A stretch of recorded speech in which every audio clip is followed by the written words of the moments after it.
Bonjour mes chers élèves. On va corriger un exercice dans le dépôle RC de cette série.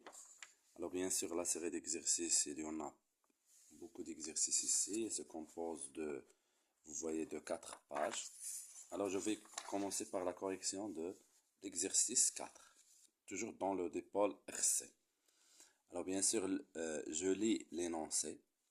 Le technicien dessoude le condensateur C et le conducteur ohmique R pour réaliser avec ces deux composants, bien sûr les deux composants qui sont le condensateur et le conducteur ohmique, le montage électrique schématisé par la figure 1, qui est constitué de quoi? Bien sûr, je vais vous dire c'est quoi les constituants. Voilà le circuit électrique. Il se compose d'un générateur idéal de tension de force électromotrice E, alors d'un conducteur ohmique de résistance R égale à 500, d'un interrupteur et d'un condensateur de capacité C. Bien sûr, comme vous voyez ici, à T égale 0, l'interrupteur, le technicien ferme l'interrupteur K. Un courant électrique passe alors dans le circuit. Il constate que le condensateur marche bien et il suffit simplement de vérifier la valeur de sa capacité. Donc, l'exercice, l'objectif, c'est calculer la valeur de la capacité. Alors, la courbe, bien sûr, ici, c'est pour cela que j'ai choisi cet exercice pour travailler en utilisant la courbe. Alors, la courbe de la figure 2 représente les variations de DUC par rapport au temps en fonction de UC. Voilà la courbe. Essayons de voir la courbe. C'est la dérivée de UC par rapport au temps en fonction de UC. Voilà. Il faut bien lire l'énoncé d'exercice. Il faut lire au moins, on a dit au moins les trois premières questions. Alors pour moi, j'ai déjà lu les questions. Donc c'est à vous de lire les trois premières questions avant de commencer les réponses. Alors maintenant, la question c'est quoi? Montrez que l'équation différentielle vérifiée par UC s'écrit sous la forme suivante. DUC divisé par DT égale à A fois UC plus P. Bien sûr, et on détermine l'expression des constantes A et B. Alors pour en faire, bien sûr, il faut écrire l'équation différentielle vérifiée par UC. Donc très bien. Alors qu'est-ce qu'on va faire? Suivez s'il vous plaît. Bien sûr, l'équation différentielle, il commence par la loi. Donc premièrement, trouvant l'équation différentielle régissant bien vérifié par UC. La tension UC aux bornes du condensateur. Alors bien sûr, pour écrire une équation différentielle, je pense que tout le monde, si vous avez bien vu le cours dans les vidéos 1, 2, 3 et 4, vous pouvez facilement faire l'équation différentielle. Alors pour écrire l'équation, on commence toujours par la loi d'additivité des tensions, la loi d'additivité, ou bien la loi d'addition des tensions. Voilà, la loi d'additivité des tensions. Alors, quelle est la loi ici, s'il vous plaît? Pour réussir à écrire la loi, je dois bien sûr reprendre ou bien reproduire le circuit électrique. Alors, la loi n'est pas unique. Cette loi n'est pas unique. Voilà, elle dépend de circuit électrique. Voilà le circuit électrique que vous voyez devant vous. Ça, c'est un générateur de force électromotrice E. Condensateur de capacité C, c'est un conducteur ohmique de résistance R. Je dois bien orienter le circuit. Au représentant avec le sens de E, je représente I. Voilà I. Donc je représente I juste au voisinage des dipôles. condensateur et conducteur ohmique, pour que je puisse représenter les tensions dans la convention récepteur. Voilà UC et voilà UR. Donc cette loi, elle va être traduite par la relation suivante. UC plus UR égale à E. Voilà la loi. UC plus UR égale à E. Donc qu'est-ce qu'on va faire s'il vous plaît? Je vais, bien sûr, je vais remplacer UR. UR égale à quoi? C'est R fois I égale à R. Ce I, c'est C DUC divisé par DT. Voilà UR. Et je remplace dans quoi, s'il vous plaît? Je remplace dans cette expression. Donc, voilà la démarche à suivre. Donc, UC plus UR qui est là, plus RC, DUC divisé par DT égale à E. Normalement, voilà si on a à trouver l'équation différentielle. Mais voyons voir, s'il vous plaît, la question. Montrez que l'équation s'écrit DUC divisé par DT égale à UA fois UC plus B.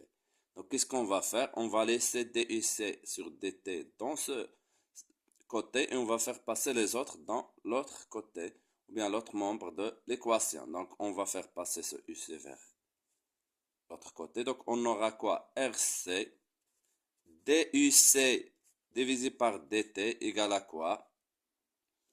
Alors, c'est U moins UC plus E. Très bien. Alors maintenant, on va diviser par RC pour éliminer ce RC par ici. Donc, on va diviser le tout fois 1 sur RC. Donc, très bien. On va simplifier ici par RC. Donc, on aura seulement DUC divisé par DT.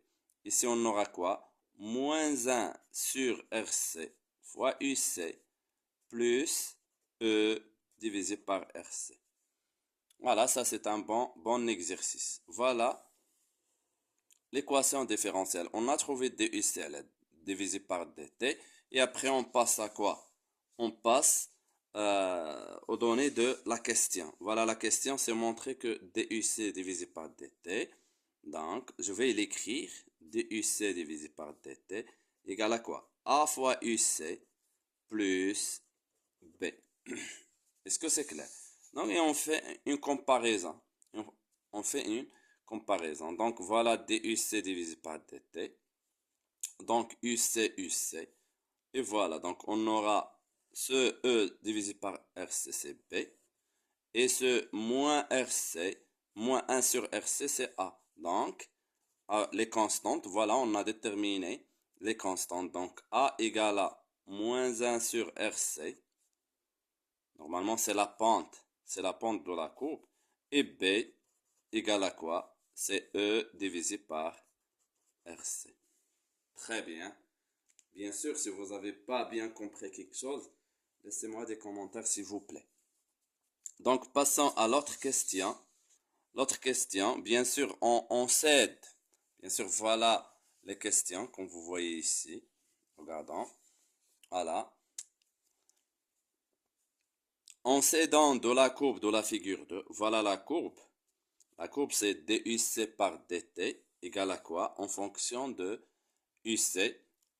Déterminer quoi? La constante du temps taux. Donc, comme vous voyez, la constante du temps taux, en utilisant la courbe, alors qu'est-ce qu'on va faire? Donc, de 1, déterminant taux. Donc, taux égale à quoi? Comme vous voyez, on a dit que moins 1 sur RC, qui est taux, c'est la pente de la courbe. D'après ça. Est-ce que c'est clair? Quand vous voyez, par exemple, cette équation, vous avez vous avez l'habitude en maths.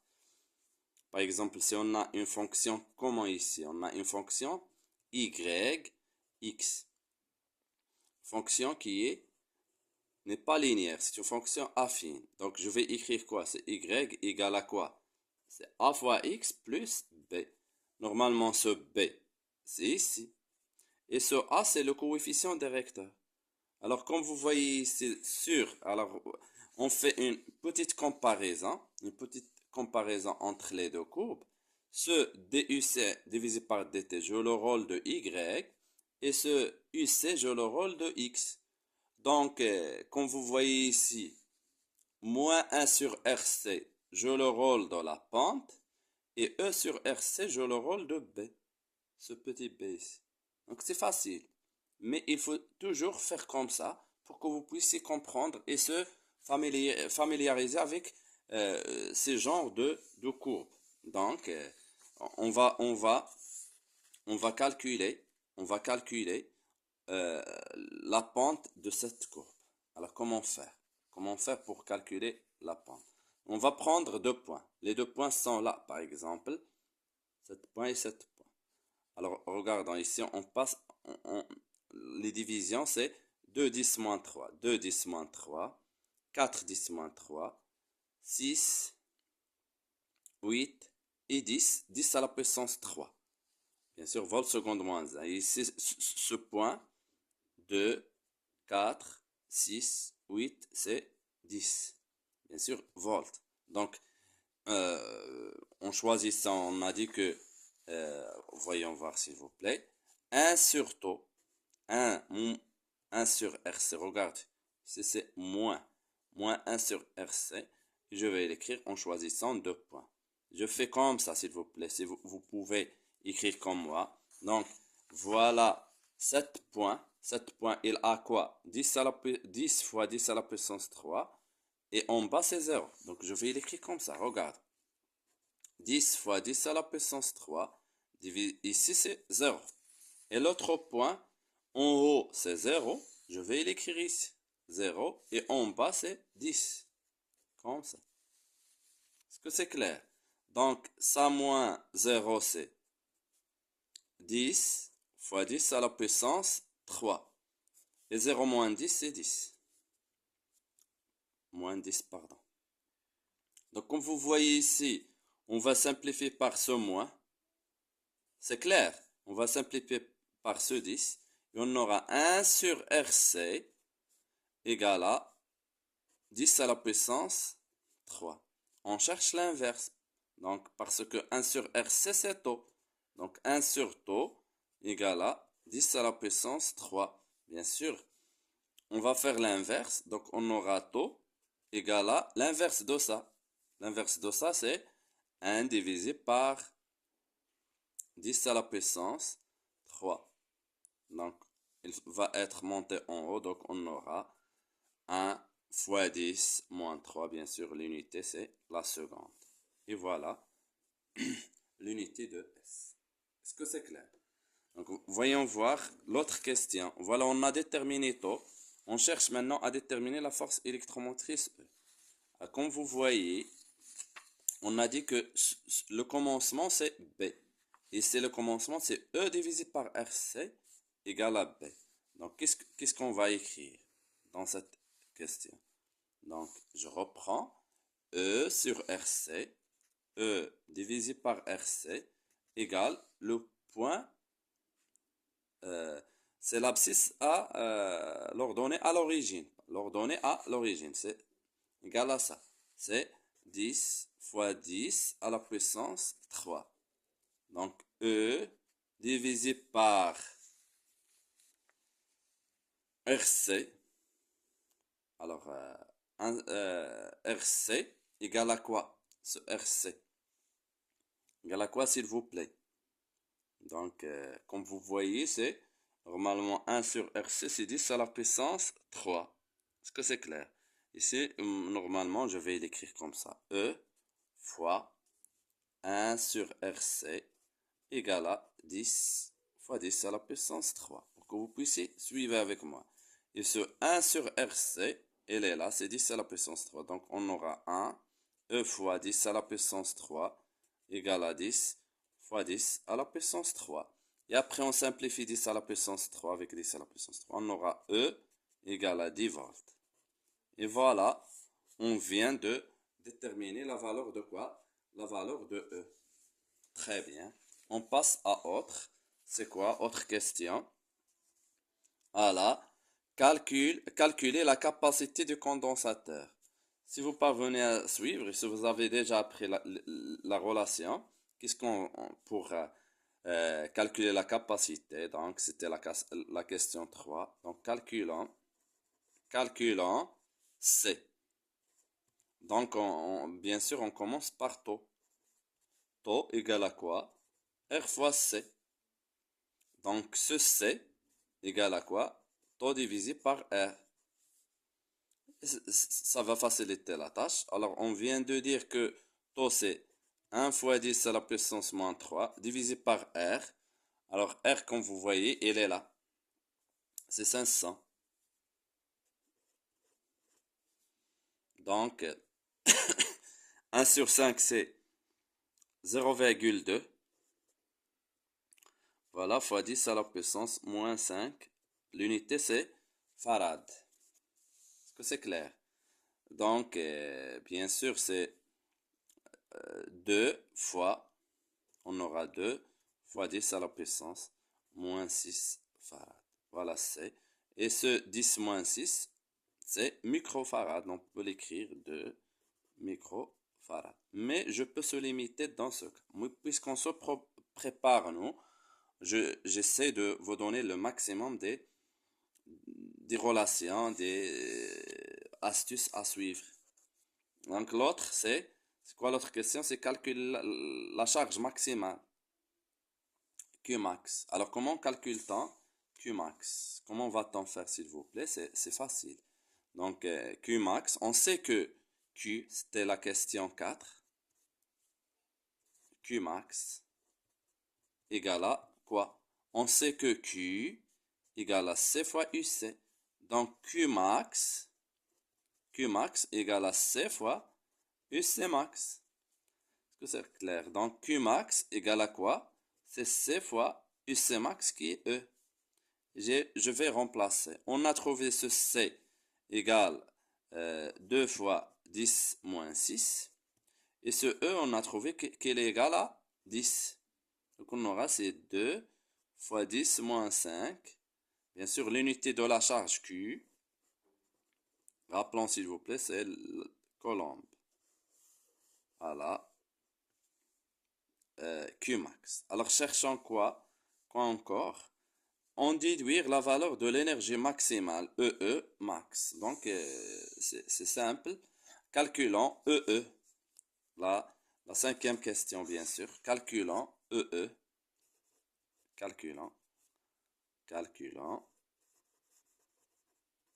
EE max. Alors un petit rappel.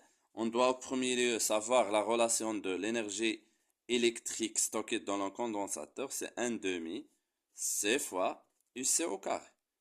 Entre parenthèses, si vous voulez un petit rappel concernant les autres, c'est 1/2 Q carré LSC. Ou bien 1/2 Q fois UC. Alors ça, c'est déjà expliqué dans le chapitre. Donc, pour nous, puisqu'on a UC et C, je peux utiliser directement cette relation.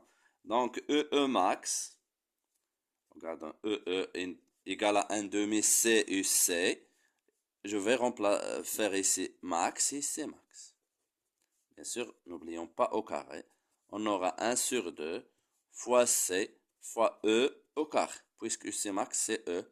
Donc 1 sur 2 fois C qui égale à 2 fois 10 moins 6 fois E qui égale à quoi?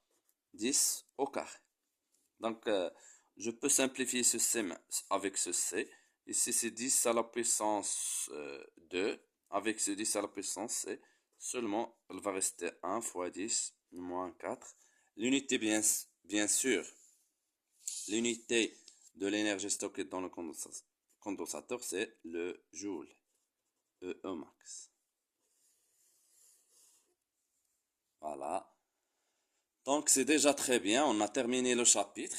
Je vais un petit rappel ou bien résumé concernant l'exercice. N'oubliez pas de savoir travailler avec les courbes, s'il vous plaît, parce que durant cette année, vous aurez toujours des courbes comme ça, que ce soit une fonction affine ou bien des fonctions qui sont linéaires. n'oubliez pas de faire comme je viens de vous expliquer, une petite comparaison y ici x et tu peux se débarrasser facilement. Donc, à la prochaine vidéo, Inch'Allah.